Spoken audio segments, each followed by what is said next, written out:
আমি যখন আমার মালিকের সামনে দাঁড়াবো, তখন যদি আমার মালিক আমাকে জিজ্ঞেস করেন, এরে হাসান জামিল, দুনিয়ায় তো তোরে চোখের এই নিয়ামতটা দিছিলাম, তুই তো এই নিয়ামত ভোগও করছস, এখন আযাবটা একটু বাড়ায়া দেই, তো আমি কি জবাব দিব?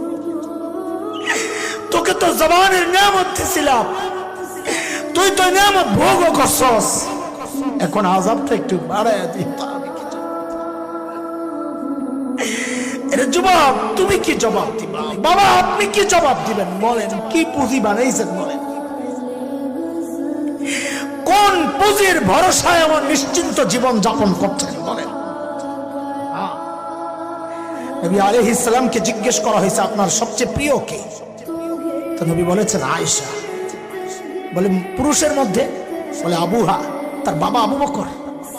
আল্লাহর নবীর সবচেয়ে প্রিয় দুইজন মানুষ, বাপ বেটি, দুইজনই জান্নাতের সুসংবাদ পাওয়া, অথচ আল্লাহর সামনে দাঁড়ানোর ভয়ে কি করতেন? কি আসছে রিওয়ায়াতে, আম্মা জান তো কাঁদতেন কাঁদতেন কাঁদতেন আর বলতেন, ইয়া লাইতানি কুনতু নাসিয়াম মানসিয়া, আরে আমি যদি নিঃশেষ হয়ে যাইতাম, আমি যদি নাই হয়ে যাইতাম, তো আল্লাহর আদালতে দাঁড়াইতে হইতো।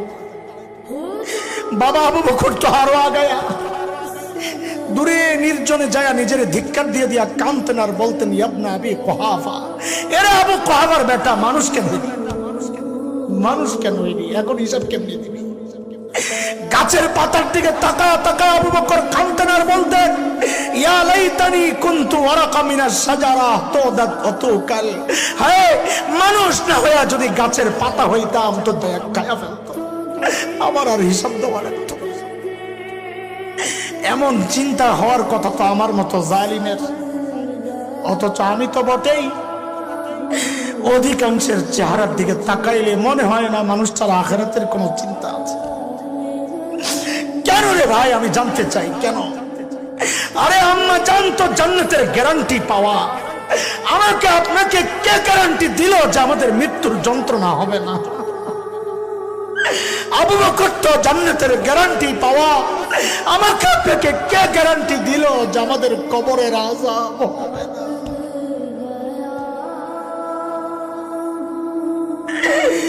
কে গ্যারান্টি দিল বলে?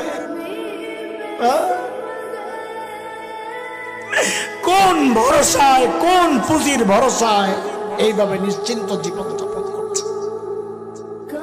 পুঁজি যে নাই তা না, পুঁজি তো আছে, পুঁজি আছে, আছে গুনাহ গুনাহ গুনাহ। চুল পাইকা সাদা হয়ে গেছে, গুনাহ ছাড়তে পারি না। দাড়ি পাইকা সাদা হয়ে গেছে, গুনাহ ছাড়তে পারি না। কবে ছাড়বেন জানতে চাই।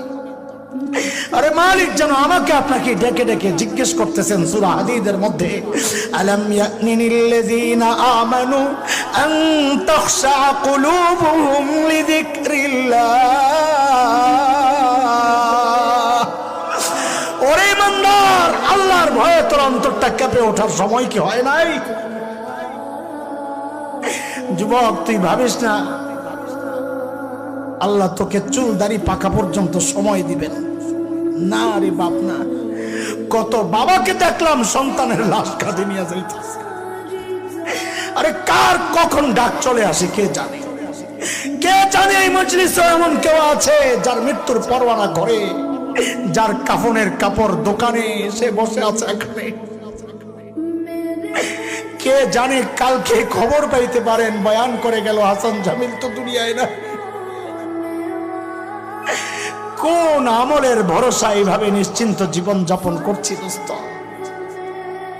হ্যাঁ, আরে কার নাফরমানি করতেছি একটু চিন্তা আছে মাথায়? কার?